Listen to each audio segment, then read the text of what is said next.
ये ये तो आपको पता है पीछे पानी होता है पीछे। और यमुना का स्तर भी जो है पिछले 45 साल में सबसे ज़्यादा है। जहाँ तक सवाल है हरियाणा का, जैसे मैं जहाँ जहाँ इलाके में गया कल, कुरुक्षेत्र भी, अम्बाला भी, शाहबाद भी, सब बहुत सारे इलाकों में गए हैं। तो वहाँ नेचुरल क्लाइमेट जो है, लेकिन सरकार की तरफ से भी जो प्रिकॉशंस लेने चाहिए थे, जो प्रबंध करने चाहिए थे, फ्लड कंट्रोल बोर्ड की मीटिंग भी हुई होगी वहाँ, और आपके वार्निंग भी थी ये भी आपके बारिश ज़्यादा होगी, पानी ज़्यादा आएगा, तो सरकार को पूरी सतर्कता बरतनी चाहिए थी और पूरे कदम उठाने चाहिए थे। जैसे आम हर जगह से यही शिकायत मिली कि भाई ड्रेन साफ नहीं हुई, कोई ड्रेनों की सफाई नहीं हुई, सीवर की नहीं सफाई हुई, और जैसे बंद हैं वो मजबूत नहीं किए गए जो कि करने चाहिए थे। अगर ये सब पूरे प्रबंध पहले स्टेप्स लिए जाते, कदम उठाए जाते, तो शायद इतना नुकसान नहीं होता। और जैसे मतलब आपका जो इलाका है इसमें जो ये अपनी नहर हमने खोदी थी दादूपुर नलवी नहर से, वो इन्होंने आड़ दी। अगर वो खुदी रहती, वो चलती, तो बहुत भारी लोगों को राहत मिलती उस नहर से। तो इस प्रकार से बहुत सारे काम हैं जो सरकार को करना चाहिए था, तो इन्होंने नहीं किए हैं। आमतौर पर शिकायत मिली है ड्रेनेज तो सबसे पहला काम होता है, ड्रेनेज साफ की जाए। तो अब तो ये है कि जो हुआ है उसका नुकसान भरपाई कैसे की जाए। लोगों की लाखों एकड़ जो ज़मीन जो है बिल्कुल सबमर्ज हो गई, किसान बर्बाद हो गया, उनको कंपनसेशन देना चाहिए। बहुत सारे गरीब आदमियों मकान भी खराब हुए, वो देना चाहिए। दुकानों का बड़ा नुकसान हुआ, दुकानदार का। और ये इंडस्ट्री का, जैसे अम्बाला में तो जो इंडस्ट्रियल एरिया है वहाँ पे एक उसका करोड़ों रुपए का नुकसान हुआ है। तो सबकी जो है जो पूर्ति करनी चाहिए, नुकसान की पूर्ति करनी चाहिए सरकार को। और आम तौर पे शिकायत थी कि सरकार की तरफ तक कोई पूछने नहीं गया, कोई कदम नहीं उठाया गया। हाँ, वहाँ के लोगों ने, मैं बड़ा कहा भी, अपील भी की, और वो लोगों का देखा मैंने, लोगों ने मदद की।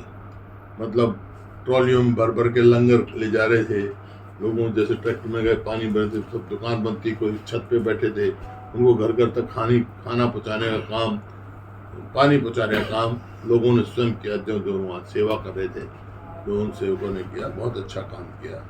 मेरा अब भी लोगों से यही अपील है कि सब जो भी हो उसकी मदद करें, जो बाढ़ग्रस्त एरिया में जो फंसे हुए हैं या जिनको भोजन नहीं मिल रहा, वो इंतजार ना देखें, वो वापस में जो है एक दूसरे की मदद करें। लेकिन सर इस मामले में जो वो कांग्रेस जो कोई रणनीति है सर, कांग्रेस कोई राज्यपाल से मुलाकात करने की या कोई आपने तैयारी की है सर? कल हम राज्यपाल जी को मिलेंगे और उनको ज्ञापन देंगे ताकि तुरंत प्रभावी कदम सरकार को उठाने चाहिए। सर ईश्वर सिंह जेजेपी के विधायक कैथल जिले के गांव में गए थे, लोगों में आक्रोश था, एक महिला ने उनके ऊपर हाथ तक उठाया। तो ये अब आप क्या मानते हैं कि जो जिस तरीके के हालात हैं वो लोगों को इस तरीके के मैं स्वयं देखा है, लोग बहुत भारी तकलीफ में है। तो तकलीफ में जब आदमी होता है तो ऐसे कदम उठाए देते। सर ये हरियाणा के परिवहन मंत्री कह रहे हैं सर, मूलचंद शर्मा, इसके अलावा भी जो हरियाणा के जो सरकार के लोग हैं वो ये कहते हैं कि भूपेंद्र सिंह हुड्डा इस मुद्दे पे राजनीति ना करें। प्राकृतिक आपदा जब आती है तो वो किसी को बताकर नहीं आती है, और वो प्राकृतिक आपदा है, इसमें राजनीति नहीं होनी चाहिए। और मैं तो कोई राजनीति नहीं कर रहा, मैं तो एक बात बता रहा हूँ, एक कारण तय है, और मैं तो खुद कह रहा हूँ भाई पीछे से पानी इतना आया है, लेकिन अगर ठीक समय पे कदम उठाए गए होते तो शायद इतना नुकसान नहीं होता। सर जो सरकार द्वारा जो है वो जो मृतक है उनके लिए 4 लाख की मुआवजा राशि जो है वो जारी की जा रही है, किस तरीके से देखते हैं 4 लाख की मुआवजा राशि को? और जिस तरीके से जो घर जिन लोगों के पूरे तरीके से तबाह हो चुके हैं उसका आंकड़ा जो है वो भी लगातार बढ़ता जा रहा है। मृतकों का यदि जिक्र करें तो कल तक 10 था, आज जो आंकड़ा है वो 16 पहुँच गया है। 4 लाख की राशि आप समझते हैं कि?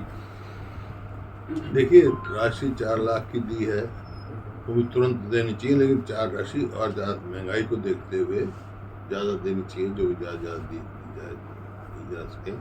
और सबको भोजन पहुँचाना और पानी की निकासी का कैसे कहाँ से निकलेगा वो करना सरकार की सबसे बड़ी सर आप मुख्यमंत्री हवाई सर्वेक्षण कर रहे हैं, मुख्यमंत्री जो है वो फील्ड में है और अलग अलग जगह पर अलग अलग जो विधायक हैं वो भी इस लोगों के बीच में जा रहे हैं, लेकिन आप कह रहे हैं कि सरकार इसको मॉनिटर नहीं कर रही है, सरकार लोगों के बीच में नहीं जा रही। मैं तो वो कह रहा हूँ, स्तर के अधिकारी भी नियुक्त किए गए जो मैं तो वो कह रहा हूँ जिन 2 लोगों ने मेरे ऊपर सर अभय चौटाला जो है उन्होंने कहा कि उचाना से जो है वो जो भी इनेलो से टिकट पे जो है वो लड़ेगा तो वो मुख्यमंत्री के सीधे तौर पर दावा करेगा। उन्होंने कहा कि अगर कोई कानूनी अड़चन जो नहीं आती है तो ओपी चौटाला जो है वो सीधे तौर पर दुष्यंत चौटाला के अगेंस्ट जो है वो चुनाव लड़ते हुए दिखाई देंगे।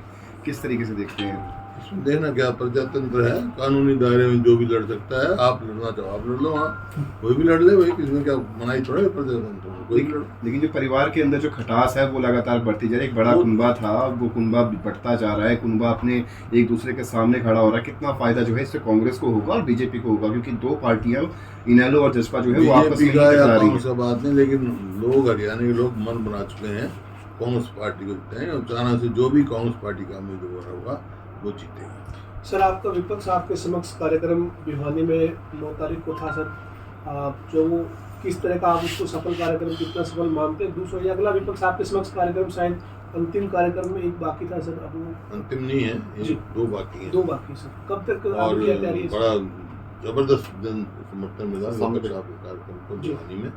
और अगला कार्यक्रम 20 अगस्त को हिसार में है जी, और फिर एक रह जाएगा। 10 पार्लियामेंट्री कॉन्स्टिट्यूंसी है हमारी जी 8वीं जो है भिवानी में थी, जी 9वां जो है हिसार में होगा, 10वां रोहतक में। जी।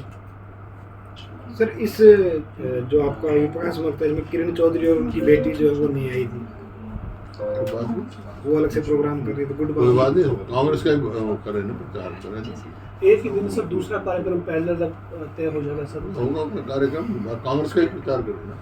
तो आपकी तरफ से विपक्ष आपके समक्ष में बुलाया नहीं गया था सर? नहीं, मैंने स्वयं टेलीफोन किया था तुरंत। ऐसी रिपोर्ट्स आ रही है कि चंडीगढ़ ने विधानसभा के लिए जगह जो है वो एलोकेट कर दी है अलग से हरियाणा की विधानसभा के लिए, तो आप कैसा देखते हैं? देखिए मैं पहले कह चुका हूँ, ये चंडीगढ़ हमारा है, हम ही जमीन खरीद रहे हैं। 12 एकड़ जमीन दे रहे हैं, जो आज कीमत 12 एकड़, वहाँ कितनी कीमत है? 1 एकड़ में 50 करोड़ का होगा, जहाँ पे दे रहे हैं पंचकुला का। 600 करोड़ रुपए देना मतलब कोई मायने नहीं भाई। आप यहीं जो ऑलरेडी विधानसभा है इसमें एक्सटेंशन करें, जैसे हाई कोर्ट में जब जरूरत पड़ी हाई कोर्ट वालों ने और बढ़ा दिया, अपने बना दिए हैं, एक्सटेंशन हो गया उसका बहुत पैसा। बड़ा, तो इसमें क्या दिक्कत है? यहाँ करना चाहिए। तो आपका मतलब है कि अलग से नहीं होना चाहिए, इसी को एक्सटेंड करना चाहिए था। हम अपनी जगह क्यों छोड़ें? और जब ये है ठीक है भाई, आगे ज़्यादा मेम्बरों की जरूरत है तो यहीं लेके यहीं बनाए, और छोड़ना तो पंजाब जाए। ठीक है, ठीक है सर, है ना, चंडीगढ़ हरियाणा का ठीक है सर, अपना। ठीक है सर। आपका मुताबिक इसी में विस्तार हो या पंजाब से हम ले, पंजाब छोड़े, हम क्यों जगह छोड़े बता दें? क्योंकि हरियाणा अलॉट, चंडीगढ़ को अलॉट हुआ था, हरियाणा को कमीशन चंडीगढ़ तो हरियाणा को दिया था। ठीक है सर, ठीक है।